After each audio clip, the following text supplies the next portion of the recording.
اس صورت کے بہت سارے فضائل بھی ہیں۔ رسول اللہ صلی اللہ علیہ وسلم نے ارشاد فرمایا کہ قل هو اللہ احد ثلث القرآن، آپ صلی اللہ علیہ وسلم نے فرمایا کہ یہ صورت 1/3 قرآن ہے۔ حضرت قتادہ ابن نعمان رضی اللہ تعالیٰ عنہ سے روایت ہے کہ ایک شخص رات کو قل هو اللہ احد کی بہت کثرت سے تلاوت کرتے تھے جادو سے بچنے کے لیے، تو رسول اللہ صلی اللہ علیہ وسلم کو بتایا گیا ان کے بارے میں، جس نے بتایا وہ سورہ یعنی قل هو اللہ احد کی اہمیت کو کم سمجھ رہے تھے، وہ سمجھ رہے تھے کہ یہ صرف سورہ اخلاص پڑھتے اور کچھ کوئی صورت نہیں پڑھتے۔ تو جب نبی صلی اللہ علیہ وسلم کو بتایا گیا تو آپ صلی اللہ علیہ وسلم نے فرمایا انہا لتعدل ثلث القرآن، یہ 1/3 قرآن کے برابر ہے، یعنی یہ صورت معمولی نہیں ہے، ہلکی نہیں ہے۔ یہ صحیح بخاری میں یہ روایت مذکور ہے۔ اور حضرت ابو سعید خدری رضی اللہ تعالیٰ عنہ سے ایک روایت ہے، وہ اس میں ہے کہ ایک شخص رات کو صرف سورہ اخلاص کی تلاوت کیا کرتے تھے نماز میں، تو ان کی شکایت لگائی گئی نبی صلی اللہ علیہ وسلم سے۔ شکایت لگانے والے نے یعنی شکایت لگانے والے کا مقصد شکایت نہیں تھا، ایک علمی بات پر مطلع ہونا مقصد تھا، تو انہوں نے نبی صلی اللہ علیہ وسلم کو بتایا کہ یہ صرف سورہ اخلاص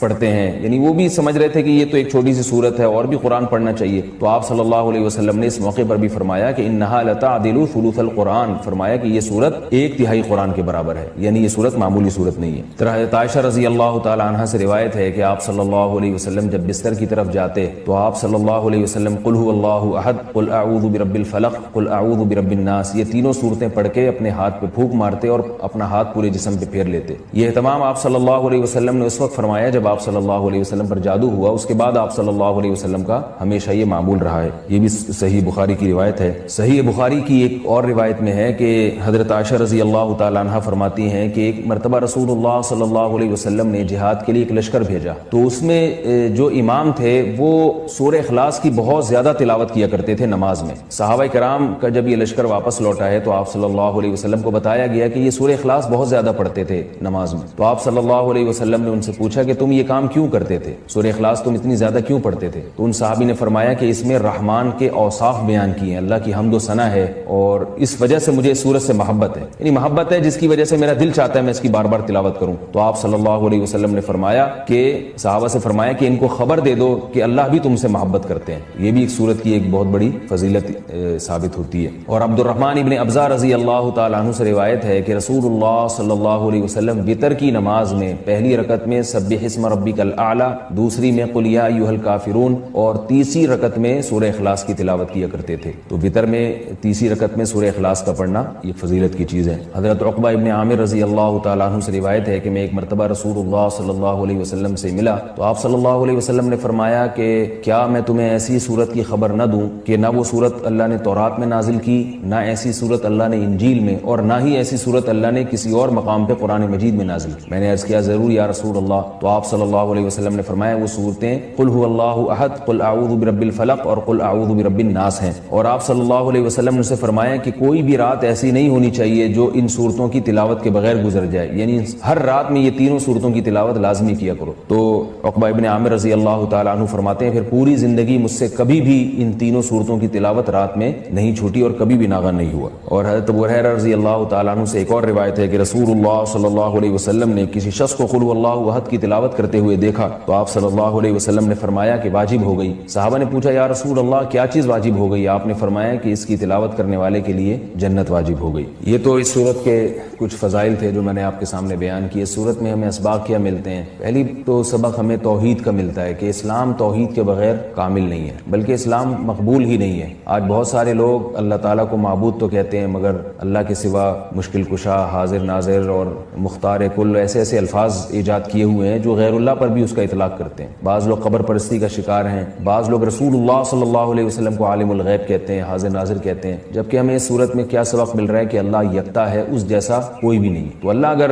مشکل کشا ہے، حاجت روا ہے، تو پھر اگر ہم مخلوق کو بھی مشکل کشا اور حاجت روا کہہ دیں تو اس کا مطلب یہ ہوا کہ مخلوق بھی اللہ جیسی ہے، اس لیے کہ جو معبود ہے اس کی دو بنیادی صفات ہیں، علم اور قدرت۔ معبود میں دو چیزوں کا ہونا ضروری ہے، یعنی آپ جس کی عبادت کرتے ہیں اس میں دو صفات کا اعلیٰ وجہ الکمال ہونا ضروری ہے۔ ایک یہ کہ اس کی قدرت کامل ہو، وہ جو چاہے کر سکتا ہو، اور اسے اس کا علم کامل ہو، جیسے کہ قرآن مجید میں آتا ہے اللہ الذی خلق السبع سماوات ومن الارض مثلہن یتنزل الامر بینہن لتعلموا ان اللہ علی کل شیء قدیر وان اللہ قد احاط بکل شیء علما۔ اس آیت کا حاصل کیا ہے کہ اللہ نے اس پوری کائنات کو اس لیے بنایا تاکہ اللہ کے بارے میں دو چیزوں کا لوگوں کو یقین آ جائے۔ ایک یہ کہ لتعلموا ان اللہ علی کل شیء قدیر، کہ اللہ ہر چیز پر قادر ہے، وَأَنَّ اللَّهَ قَدْ أَحَاطَ بِكُلِّ شَيْءٍ عِلْمًا، اور اللہ کے علم سے کوئی بھی چیز خارج نہیں ہے، یعنی مختار کل بھی اللہ ہے اور عالم الغیب بھی اللہ ہے۔ تو اگر آپ اللہ کے علاوہ کسی اور کو بھی ان صفات میں اللہ کے ساتھ شریک کر دیں، چاہے وہ ذاتی کہہ کے کریں یا عطائی کہہ کے کریں،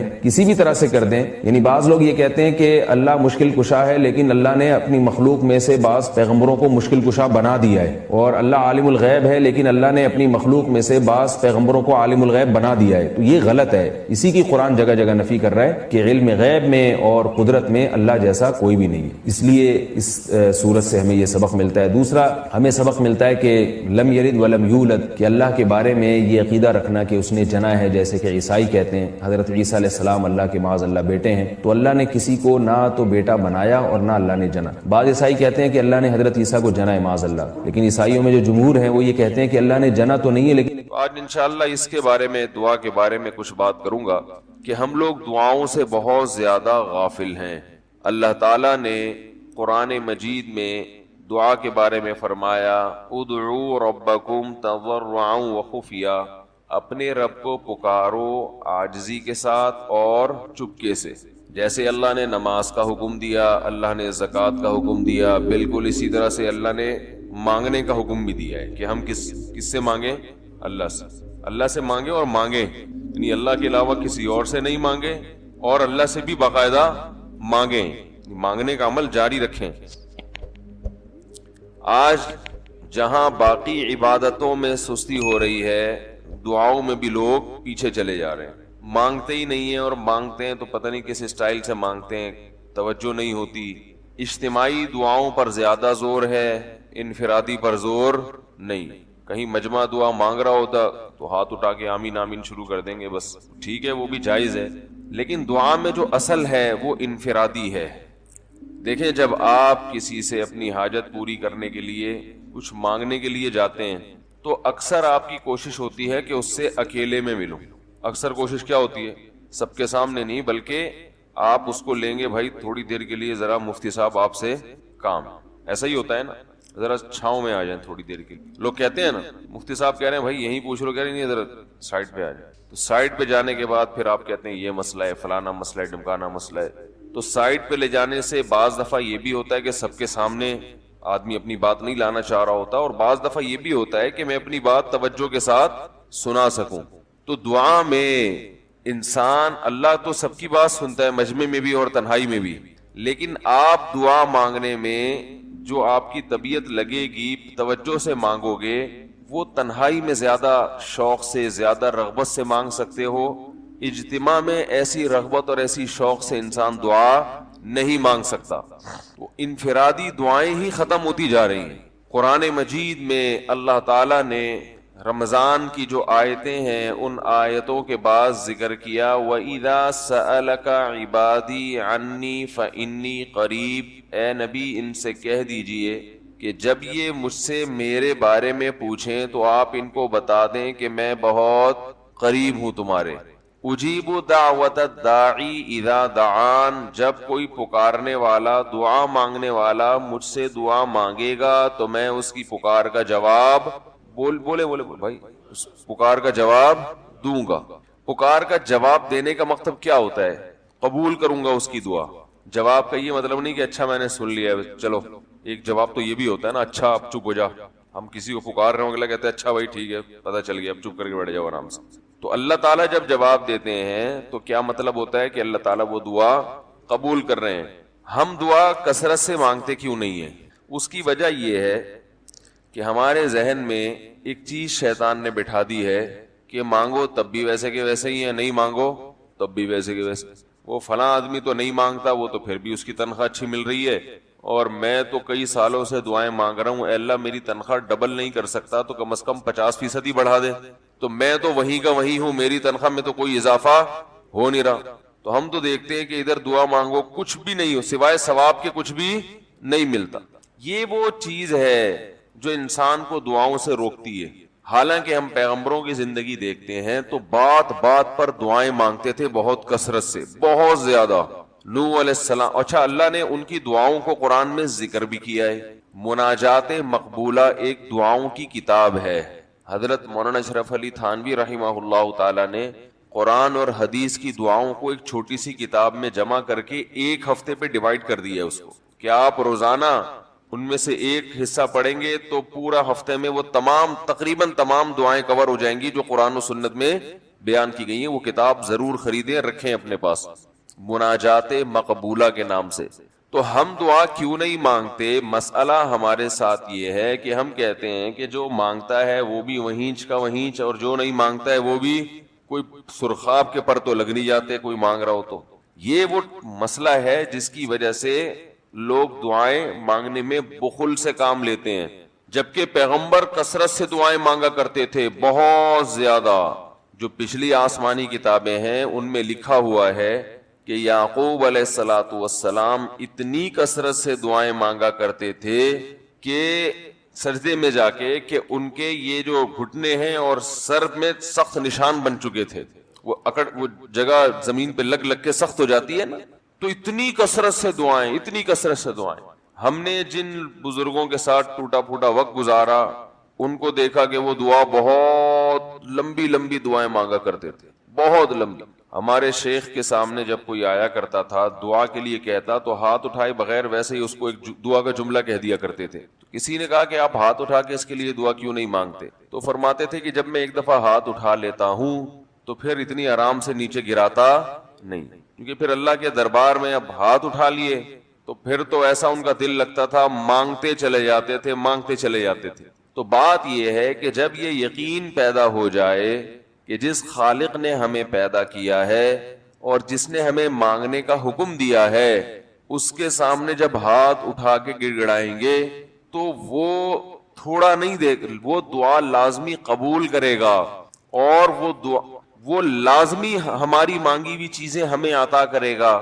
یہ جذبہ اور یہ نیت جب انسان میں پیدا ہو جائے تو پھر اس کا دعاؤں میں دل لگتا ہے. کیسے نہیں لگے گا؟ آپ سوچیں کہ آپ کو کوئی بتا دے کہ یہ جو سیٹھ صاحب ہیں بہت بڑے, آپ جا کے ان سے مانگو, یہ ٹائم نکال کے بیٹھے ہوئے ہیں, جتنا مانگو گے جو مانگو گے یہ دیں گے.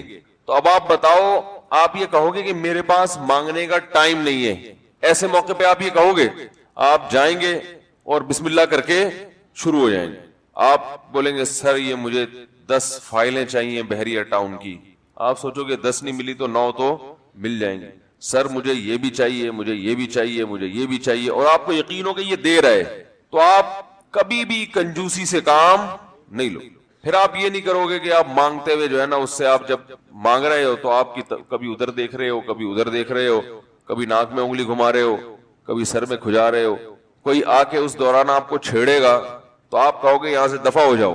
میں کام کر رہا ہوں, ایک بندہ سخاوت جوش میں آیا ہوا ہے ابھی اور فائلیں بحریہ ٹاؤن کی فری میں بانٹ رہا ہے. اس نے کہا بھائی جتنی مانگو گے دے دوں گا اور جو مانگو گے دے دوں گا, تو ابھی تو میرے پاس ٹائم کم ہے, مقابلہ بہت سخت ہے. اور پھر اس میں آپ کو الفاظ بھی خود بخود آ جائیں گے, کس طرح سے سمجھانا ہے. مختلف طریقوں سے آپ بات کو گھماؤ گے. سر پلیز آپ بات کو سمجھا کریں, میں آپ کے پاس آیا ہوں, آپ کو پتا ہے میں ادھر بھی جا سکتا تھا, وہ وسیم کباڑیا کا بزنس بھی آج کل بہت چل رہا ہے, میرے پرانے اچھے تعلقات ہیں, لیکن مجھے پتا تھا کہ آپ ہیں, آپ جیسا سیٹ تو کوئی ہے ہی نہیں, اور ہر مشکل میں آپ نے میری مدد کی ہے. جو الفاظ بھی اس کی سخاوت کو ابھارنے والے ہوں گے وہ تمام آپ اس موقع پر اس کے اوپر انڈیل دو گے, پورا دیگچا بھر کے اس کے اوپر ڈال دو گے آپ. تو اللہ سے جب مانگتا ہے انسان اور اس کو یقین ہو کہ اللہ میری دعا کو پورا کرے گا, تو اس یقین کے ساتھ جب دعا مانگی جاتی ہے تو اس کا اسٹائل کچھ اور ہوتا ہے, اور ایک فارمیلٹی پوری کرنے کے لیے دعا جب مانگی جاتی ہے جیسے کہ ہمارے ہاں ہو رہا ہے تو اس کا اسٹائل اور انداز کچھ اور ہوتا ہے. ہمارے ہاں دعا پڑھی جاتی ہے, مانگی نہیں جاتی. ربنا آتنا فی الدنیا حسنۃ وفی الآخرۃ حسنۃ وقنا عذاب النار, آمین. اور کہ ربنا ظلمنا انفسنا وان لم تغفر لنا وترحمنا لنکونن من الخاسرین, آمین. یہ دعا مانگی جا رہی ہے یا پڑھی جا رہی ہے؟ یہ تو پڑھی جا رہی ہے, اور آمین بھی پڑھا جا رہا ہے اس پہ. تو اللہ نے ہمیں یہ نہیں کہا کہ اقرأوا الدعاء عند ربکم, اپنے رب کے سامنے دعائیں پڑھا کرو. اللہ نے کہا ادعو, مانگو, پکارو, مانگو اس سے.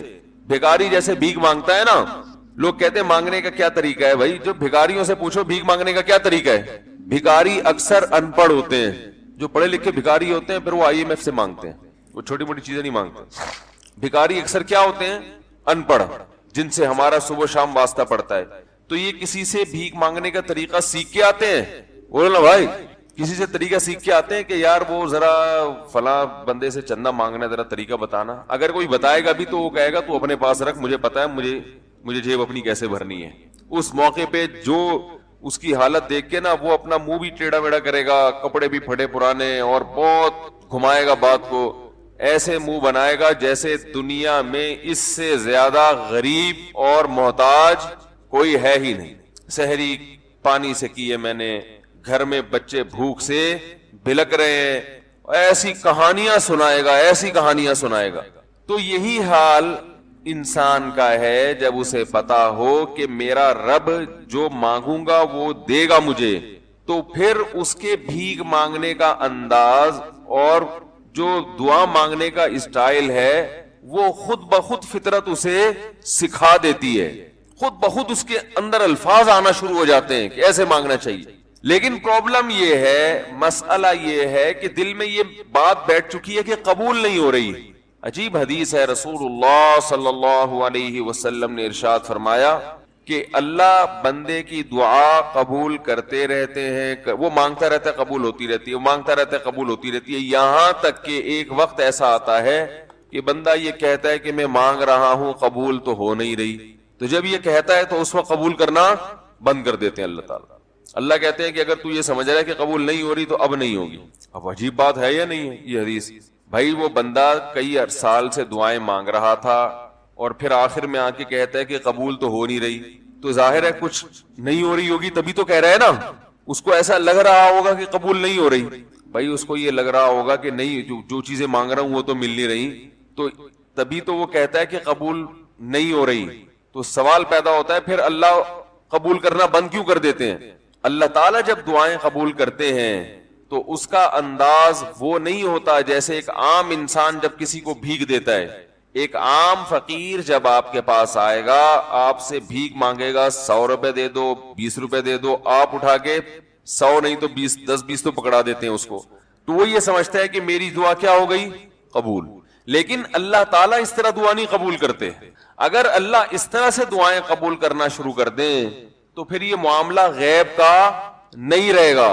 ادھر آپ نے دعا مانگی, اے اللہ میرے کاروبار کو بڑھا دے, لیلۃ القدر میں رو کے دعا مانگی, اور صبح صادق کے وقت آپ کا فون آیا کہ آپ کا کنٹینر کسٹم والوں کے شر سے محفوظ ہو گیا ہے, سمجھ میں پاس ہو گیا وہ, اور آپ کی چیز ڈبل قیمت پہ بک گئی ہے.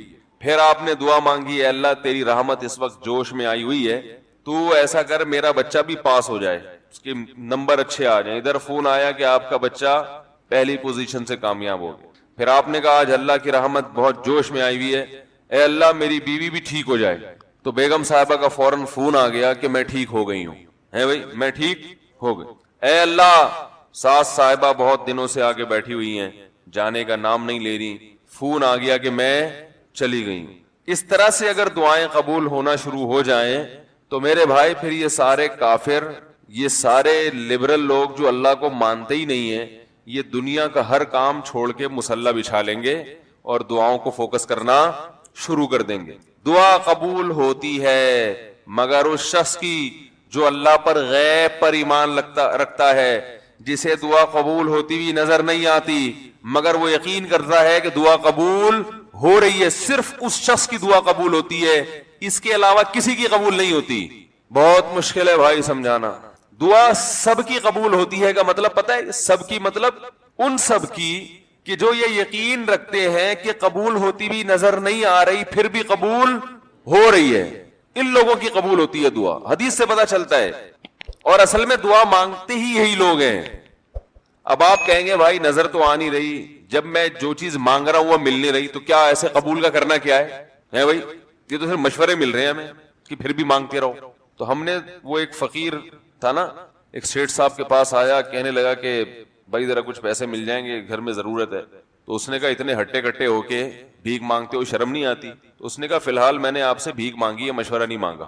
جب مشورہ مانگوں تو اس وقت مشورہ دے دینا کہ بھیک مانگنا میرے لیے مناسب ہے یا نہیں ہے. بھائی ابھی میں آپ سے پیسے مانگ رہا ہوں مشورے کے لیے, پھر کوئی اور ٹائم انشاءاللہ رکھ لیں گے, اس میں آپ سے مشورہ لوں گا کہ میرے جیسے آدمی کو بھیک مانگنا مناسب ہے یا نہیں.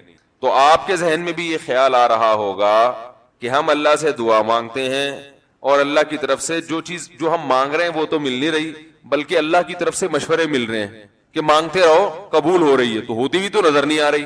کیا خیال ہے بھائی؟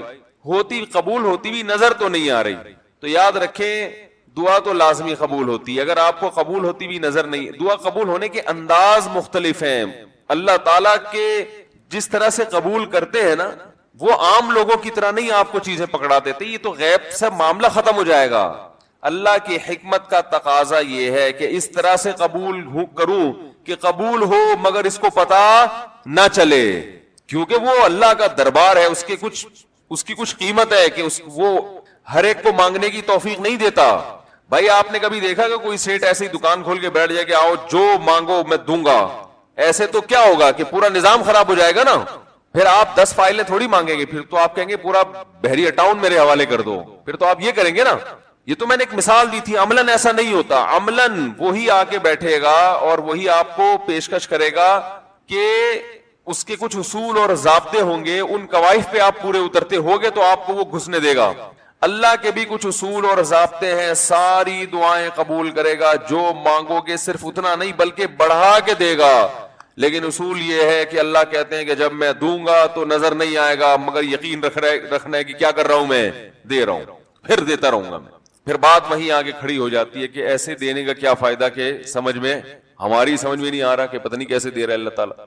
تو یاد رکھیں اللہ تعالیٰ کے دینے کا انداز تھوڑا مختلف ہے. وہ کیا ہے؟ بعض مرتبہ جو چیز مانگ رہے ہوتے ہیں اللہ وہی چیز آپ کو دے دیتا ہے, اور ایسا بھی ہوتا ہے. ہمیشہ ایسا تو نہیں ہوا ہوگا کہ جو چیز مانگی اور نہیں ملی ہو. کئی بار ایسا ہوا ہے کہ جو مانگا وہ اللہ نے دے دیا, فوراً مسئلہ حل ہو گیا.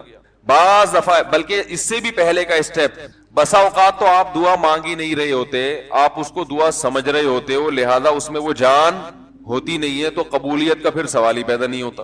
آپ دعا پڑھ رہے ہوتے ہو, مانگ رہے نہیں ہوتے. تو اللہ نے تو دعائیں قبول کرنے کا کہا ہے, دعائیں پڑھنے پر کہا ہو, وعدہ کیا ہو, ایسا ہمارے علم میں کوئی حدیث نہیں ہے. دیکھیں یونس علیہ الصلوۃ والسلام جب مچھلی کے پیٹ میں تھے تو یونس علیہ السلام کو اپنی خطا کا احساس ہوا کہ میں اللہ کی پرمیشن کے بغیر اپنی قوم کو چھوڑ کے آ گیا ہوں. ان کو احساس ہو گیا, تبھی اللہ نے مجھے مچھلی کے پیٹ میں ڈال دیا ہے. تو اب آپ نے مچھلی کے پیٹ میں جا کے یہ دعا مانگی, لا الہ الا انت سبحانک انی کنت من الظالمین. اے اللہ تیرے سوا کوئی عبادت کے لائق نہیں ہے, سبحانک تو ہر عیب سے پاک ہے, تو نے جو مجھے مچھلی کے پیٹ میں ڈال دیا تو یہ تیری غلطی نہیں ہے, تو ہر عیب سے پاک ہے. انی کنت من الظالمین, میں ہوں ظلم کرنے والا اپنی جان پہ, مجھ سے غلطی ہوئی ہے. اللہ تعالیٰ کو آپ کا یہ مانگنا اتنا پسند آیا کہ مچھلی کو حکم دیا کہ ان کو ساحل پر اگل دو. اور نہ صرف یہ کہ مچھلی نے آپ کو ساحل پہ ڈالا, وَأَنبَتْنَا عَلَيْهِ شَجَرَةً مِّن يَقْطِينٍ, یقطین کوئی درخت تھا وہ بھی اللہ نے اگا دیا دھوپ سے بچانے کے لیے. لیکن جب مصیبتوں میں ہم یہ کلمہ پڑھتے ہیں لا الہ الا انت سبحانک انی کنت من الظالمین, تو ہم یوسف علیہ السلام والے جذبے سے یہ کلمے میں جو الفاظ ہیں وہ مانگتے نہیں ہیں بلکہ ہم یہ کلمہ پڑھتے ہیں. سمجھ رہے ہیں؟ پڑھنے کی بھی برکتیں ہوتی ہیں, میں اس کا منکر نہیں ہوں, لیکن ہمارے جو ورڈنگ ہوتی ہے نا وہ مانگنے کا اسٹائل نہیں ہوتا. ہم چھوٹے بچے تھے تو مسجد میں آیت کریمہ کا ورد ہوا کرتا تھا کہ بھائی حالات خراب ہیں آج کل, امام صاحب اسپیکر پہ اعلان کر کے بلاتے تھے, آ جاؤ بھائی آیت کریمہ کا ورد ہوگا, لا الہ الا انت سبحانک انی کنت من الظالمین, 5 لاکھ دفعہ پڑھا جائے گا. تو ہم مسجد میں آتے, وہ مسجد میں دانے ہم تو آتے تھے, اس کے بعد جلیبیاں بھی ملتی تھیں, بڑی گرم گرم ٹائٹ جلیبیاں ہوتی تھی. اب تک وہ مزہ نہیں آیا جلیبی میں. تو وہ جلیبیاں بھی ہوتی تھی, اوپر دانے رکھے ہوئے ہوتے تھے, وہ 5 لاکھ دانے ہوتے تھے, ختم کرنے ہوتے تھے. تو پھر ہم کیا کریں, لا الہ الا انت سبحانک انی کنت من الظالمین, لا الہ الا انت سبحانک. اس میں فراڈ نہیں کرتے تھے, پڑھتے پورا تھا الحمدللہ. بعض لوگ تو کیا کرتے تھے, ایک مٹھی لی لا الہ الا انت سبحانک انی کنت من الظالمین, پھونک مارا اور سائڈ پہ رکھ دیا. وہ یہ ڈرامے بھی ہوتے تھے, لیکن ہم پورا ہی پڑھتے تھے. لیکن اس میں مانگنے کا انداز تو نہیں ہوتا تھا, لا الہ الا انت سبحانک انی. پھر اس میں بچے تھے, شرارت بھی شروع ہو جاتی تھی. پھر دیکھ رہے ہیں کوئی ادھر دیکھ رہا ہے تو ایک دانہ اٹھایا, لا الہ الا انت سبحانک انی کنت من الظالمین, یوں کر کے اس کی ناک پہ مارا ہے. کوئی ادھر دیکھ رہا ہے تو اس کی جیب میں ڈال دیا. تو یہ دعا مانگی جا رہی ہے, یہ تو پڑھی جا رہی ہے, ایک فارمیلٹی ہے کہ 5 لاکھ پورے کرنے ہیں, اس کے بعد جلیبی کھانا ہے اور نکلنا ہے. تو آج بھی ایسا ہی ہو رہا ہے. امام صاحب دعا مانگتے ہیں, لوگ کہتے ہیں یار چلو جب نماز پڑھ لی, 4 رکعتیں پڑھ لی, سلام بھی پھیر لیا, تو اس میں کیا جا رہا ہے, یہ بھی پورا ہی کر لو. ایسا ہی ہوتا ہے نا, یہ بھی پورا ہی کر لو, آمین آمین کہہ لیں گے. امام صاحب ڈرائیور ہیں, ہم پیچھے مقتدی ہیں, تو جہاں اتاریں گے وہیں اتریں گے ہم لوگ, پہلے تو نہیں اتر سکتے. تو یہ ایک لوگوں کے ذہن میں تصور ہے. نبی صلی اللہ علیہ وسلم نے فرمایا اللہ ظاہر قلب کے ساتھ دعا کی طرف توجہ نہیں دیتے. ظاہر قلب کا مطلب آپ کا دل حاضر نہیں ہو, کچھ اور سوچ رہے ہو, اور ادھر سے آپ نے ویسے ہی ایک فارمیلٹی پوری کرنے کے لیے. اللہ کہتے ہیں کہ جب تو مانگنے میں مخلص نہیں ہے تو میں تجھے کیوں دوں, تو مانگنے میں ہی مخلص نہیں ہے. تو بعض دفعہ بلکہ اکثر ایسا ہوتا ہے کہ ہماری دعا میں جان ہی نہیں ہوتی. آدم علیہ السلام کو جب جنت سے نکالا گیا تو پریشان تھے, بے چین تھے, مضطرب سے, میں کیا کروں کہ اللہ مجھ سے خوش ہو جائے. اس بے چینی میں الفاظ نہیں آ رہے سمجھ میں. فَتَلَقَّى آدَمُ مِن رَبِّهِ كَلِمَاتٍ, اللہ فرماتے ہیں اللہ نے آدم کے دل میں کلمات ڈال دیے ان کی بے چینی کو دیکھ کر کے, اس طرح سے مجھے مانگو. جب انسان اخلاص کے ساتھ دعا مانگتا ہے تو الفاظ کا القاء کہاں سے ہوتا ہے, اللہ کی طرف سے وہ القاء ہونا شروع ہوتا ہے. اللہ کہتے ہیں اس طرح سے مانگ. حضرت حکیم اختر صاحب رحمہ اللہ تعالیٰ نے ایک واقعہ بیان کیا, فرمایا کہ ایک شخص نے حرم میں, انہوں نے دیکھا یا کسی اور بزرگ نے دیکھا کہ حرم میں ایک شخص اللہ سے دعا مانگ رہا ہے گناہوں کی معافی کے لیے, اور اللہ سے کہہ رہا ہے کہ اے اللہ اگر تو میرے گناہ معاف کر دے گا تو بھی خوش ہوگا, اور تیرے حبیب محمد صلی اللہ علیہ وسلم بھی خوش ہوں گے کہ ایک آدمی کی بخشش ہو رہی ہے, اور تیرا یہ بندہ بھی خوش ہو جائے گا. اور اگر معاف نہیں کرے گا تو بھی خوش نہیں ہوگا, کیونکہ اللہ کو جہنم میں ڈال کے وہ خوشی تو ہوتی نہیں ہے بندوں کو, اور تیرے حبیب محمد صلی اللہ علیہ وسلم کو پتا چلے گا وہ بھی خوش نہیں ہوں گے, اور میں بھی خوش نہیں ہوں گا. شیطان خوش ہوگا جو تیرا دشمن ہے. اب خود سوچ لے تو اپنے دشمنوں کو خوش کرنا چاہتا ہے, یہ اتنے سارے ہیں بھائی, اتنے سارے دوست ہیں تیرے, ان کو ناراض کر کے تو خوش کس کو کر رہا ہے, اپنے جو تیرا بھی دشمن ہے, میرا بھی دشمن, اور تیرے حبیب محمد صلی اللہ علیہ وسلم کا بھی دشمن ہے. تو دیکھو کیسے الفاظ ہیں اس کے. تو ایسا کہ بظاہر بخشش کے علاوہ کا آپشن چھوڑا ہی نہیں. کیا خیال ہے. حجاج ابن یوسف بڑا ظالم تھا, بڑا ظالم. موت کا جب وقت آیا, تھے یہ لوگ ایمان والے, چاہے ظالم تھے, بدعمل تھے, لیکن اللہ پر ایمان بہرحال رکھتے تھے, ان کو پتا تھا کہ میں غلط کر رہا ہوں.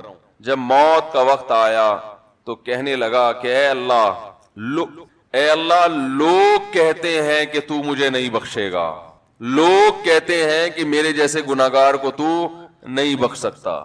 بڑے عجیب الفاظ ہیں, اللہ کی رحمت کو جوش دلا رہا ہے کہ تو ایسا کر کے دکھا دے, یعنی کچھ ایسا کر کے دکھا دے کہ جو تیرے بارے میں لوگ گمان کر رہے ہیں وہ گمان کیا ہو جائے. یہ بالکل ایسے ہے جیسے کوئی بہت بڑا سیٹ ہو, آپ اس سے بہت زیادہ بڑا قرضہ مانگنے کے لیے جائیں جو کہ عام طور پر نہیں ملتا, لیکن آپ اس کو جوش دلا رہے ہو کہ لوگ کہتے ہیں کہ تو اتنا بڑا قرضہ نہیں دے سکتا, تو آج تو اپنی سخاوت دکھا دے کہ میں اتنا بڑا قرضہ بھی دے سکتا ہوں. تو مرتے ہوئے کیا کہنے لگا کہ اللہ یہ پبلک کہہ رہی ہے کہ تو مجھے نہیں بخش سکتا, یعنی یہ تیری رحمت کو چیلنج کر رہی ہے کہ اتنے بڑے گناہگار کو نہیں بخشے گا اللہ, تو آج کیا کر لے تو یہ دکھا دے اپنی رحمت سے کہ میں اتنے بڑے گناہگار کو بھی معاف کر سکتا ہوں. اب پتہ نہیں اللہ نے معاف کیا نہیں کیا, وہ تو اللہ کا معاملہ اور حجاج بن یوسف کا معاملہ, لیکن علماء کہتے ہیں یہ اس نے الفاظ بڑے ڈینجرس کہے ہیں مرتے وقت. ڈینجرس کا مطلب یعنی دوسرے معنی میں ایسے ہے کہ اس نے اللہ کی عرش کو ہلا دیا ہوگا. اللہ کو مانگنا اتنا پسند ہے. پہلی بات تو یہ ذہن میں رکھیں کہ اس سے بڑی کوئی عبادت نہیں ہے دعا سے, اور دعا سے مشکل کوئی عبادت نہیں ہے. نماز پڑھنا آسان ہے, زکوٰۃ دینا آسان ہے, روزہ رکھنا بھی آسان. سب سے مشکل کام کیا ہے؟ دعا مانگنا. اسی وجہ سے ہم نے جن لوگوں کو دیکھا کہ وہ واقعی دیندار ہیں, اللہ والے ہیں, ہم نے صرف انہی کو دعائیں مانگتے ہوئے دیکھا ہے. عام لوگوں کو ہم نے دعاؤں کو اتنا فوکس کرتے ہوئے نہیں دیکھا. وہ دوسری چیزوں کو زیادہ فوکس کرتے ہیں, دعاؤں پہ زیادہ زور نہیں ہوتا ان کا. وظیفوں پہ تو ہوگا صبح شام, یہ والا اتنی دفعہ, وہ والا اتنی دفعہ, وہ بھاگ گئی واپس آ جائے اس کے لیے اتنی دفعہ, وہ جا نہیں رہی اس کے لیے اتنی دفعہ. یہ وظیفوں پہ تو ہوگا زور. ایسے ہوتا ہے نا ہاتھ اٹھا کے اللہ سے گڑگڑا کے مانگا جائے, یہ چیزیں کم. میں جب حج پہ گیا تو اپنے شیخ مرشد کے ساتھ تھا. پہلے ہی ہم نے ان کو دیکھا تھا بہت زیادہ دعائیں مانگتے ہیں, وہ بہت زیادہ ان کو دعاؤں میں دل لگتا ہے, بہت دعائیں مانگتے ہیں. تو مجھے کسی نے بتایا کہ یہ جب بیت اللہ کو دیکھتے ہیں تو اتنی لمبی دعا مانگتے ہیں کھڑے کھڑے کہ تم ان کے ساتھ ٹھہر نہیں سکتے. میں نے کہا کیوں نہیں ٹھہر سکتے, ہم جوان ہیں, ان کی عمر زیادہ ہو گئی اور ان کو کچھ بیماریاں بھی ہیں. تو میں نے کہا ہو جائے مقابلہ پھر, ٹھیک ہے نا, دیکھتے ہیں کون زیادہ لمبا ٹھہر لیتا ہے. تو جب بیت اللہ پہنچے, ان کی نظر بیت اللہ پہ پڑی, ذرا قریب گئے. یہ جو کہتے ہیں نا بیت اللہ پہ نظر پڑتے ہی وہیں ٹھہر جاؤ شروع ہو جاؤ, ایسا نہیں ہے. بیت اللہ پہ اگر نظر پڑی ہے آپ کی تو کوئی بات نہیں, اور قریب چلے جائیں. کوئی دوسرا عمل کرنے سے پہلے دعا مانگیں. پہلی نظر کا مطلب یہ ہوتا ہے کہ جب نظر پڑی ہے تو اب طواف شروع کرنے سے پہلے یا کوئی دوسرا عمل کرنے سے پہلے آپ جا کے دعا مانگیں. تو وہ دور سے نہیں بلکہ جتنا قریب جا کے مانگیں اتنا زیادہ اچھا. لوگ کیا کرتے ہیں, یوں منہ نیچے کر کے جا رہے ہوتے ہیں کہ پہلی نظر پڑ گئی تو پھر دعا کا موقع نکل جائے گا, تو یوں وہ ٹکرا بھی جاتے ہیں. کچھ نہیں ہوتا, نظر پڑ جائے تو اور تھوڑا قریب جائیں, قریب جا کے دعا مانگیں. تو ان کو ہم نے دیکھا کہ انہوں نے دعا مانگنا شروع کی, میں بھی کھڑا ہو گیا ساتھ میں, ہم نے کہا چلو ہم بھی مانگتے ہیں. تو وہ اتنی دیر تک حالانکہ کمر میں بھی تکلیف, بیماریاں بھی ہیں, شوگر بھی ہے, تو بالآخر میں نے ہتھیار ڈال دیا. میں نے کہا میں اتنی دیر کھڑا نہیں ہو سکتا. اور میں پھر اب بیٹھتے ہوئے شرم بھی آ رہی تھی کہ وہ بولیں کہ میری عمر زیادہ ہے اور یہ دیکھو ابھی جوان, شادیاں تو کرتا رہتا ہے, تو یہ کیا شادیاں کرے گا جو کھڑا نہیں ہو سکتا اتنی دیر. تو وہ اتنی دیر ہو گئی تو میں بیٹھ گیا واقعی. تو کئی ایسے ہمارے اکابر گزرے ہیں, بزرگ گزرے ہیں, 1 گھنٹہ 2 گھنٹہ 3 گھنٹہ.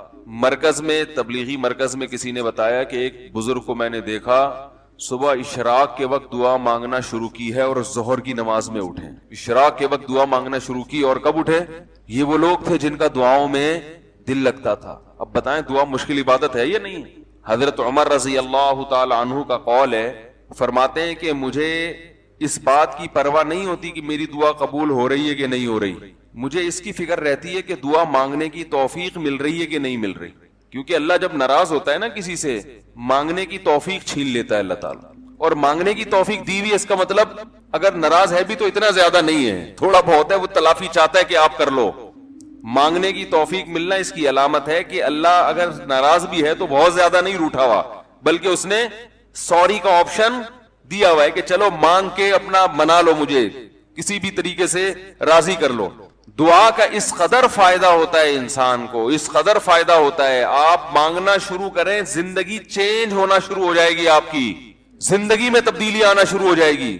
جتنا تعلق اللہ کے ساتھ دعا کے ذریعے بنتا ہے اتنا تعلق کسی اور چیز سے نہیں بنتا.